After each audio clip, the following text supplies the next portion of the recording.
తెలంగాణ ప్రజల ఆకాంక్షల పట్ల ప్రశ్నిస్తున్నటువంటి, అడుగుతున్నటువంటి, పోరాడుతున్నటువంటి ప్రజల పట్ల, బీఆర్ఎస్ పార్టీ పట్ల రేవంత్ రెడ్డి ప్రభుత్వం వ్యవహరిస్తున్నటువంటి తీరు తీవ్రంగా ఖండిస్తూ ఉన్నాం.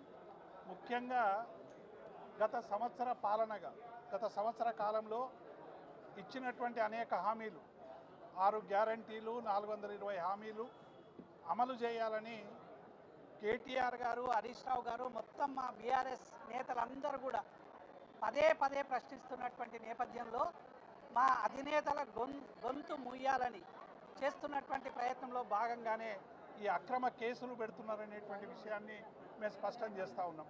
ఇవాళ కేటీఆర్ గారిని, హరీష్ రావు గారిని ఉదయం మరి కేటీఆర్ కలవడానికి వచ్చేటువంటి సమయంలో కూడా గృహ నిర్బంధం చేసినటువంటి సందర్భాన్ని చూసాం.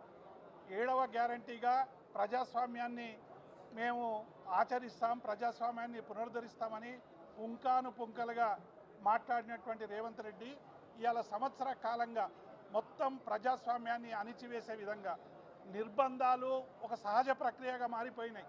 2014 కంటే ముందున్నటువంటి నిర్బంధమే మళ్ళీ మొదలైంది. గత 10 సంవత్సరాలుగా తెలంగాణ ప్రజలు తమ వ్యవసాయం తాము చేసుకుంటూ, తమ పనులు తాము చేసుకుంటూ కేసీఆర్ గారు ఇచ్చినటువంటి అభివృద్ధి సంక్షేమ పథకాలని అనుభవిస్తూ సుఖంగా ఉన్నటువంటి నేపథ్యంలో ఇవాళ ఆ ప్రశాంతతని చెడగొట్టడానికి ఇవాళ మొత్తంగా కూడా నిర్బంధ పాలన కొనసాగిస్తూ ఉన్నాడు. 2 నెలల్లోనే 16 మందిని ఎన్కౌంటర్లో హత్య చేసినటువంటి సందర్భాన్ని కూడా చూసాం. అదొక్కటే కాదు, ప్రజాస్వామ్యంగా ప్రశ్నిస్తున్నటువంటి బీఆర్ఎస్ నాయకుల్ని గృహ నిర్బంధం చేయడం, సోషల్ మీడియా కార్యకర్తల్ని విపరీతంగా నిర్బంధించడం, ప్రతి కార్యకర్తను గొంతు మూయడానికి చేస్తున్నటువంటి ప్రయత్నంలో భాగంగా ఈ నిర్బంధమని నిన్న మా కేటీఆర్ గారు మా అందరికి కూడా స్ఫూర్తినిచ్చే విధంగా చెప్పినటువంటి సందర్భాన్ని కూడా గుర్తు చేస్తూ ఉన్నాం. అనేక త్యాగాలు, వీరోచితమైనటువంటి త్యాగాలు, అసమాన పోరాటాలు, వీరోచిత పోరాటాలు చేసి తెలంగాణ సాధించుకుంటే ఇవాళ ఆ సాధనలో జరిగినటువంటి నిర్బంధం కంటే ఇది చిన్న నిర్బంధం.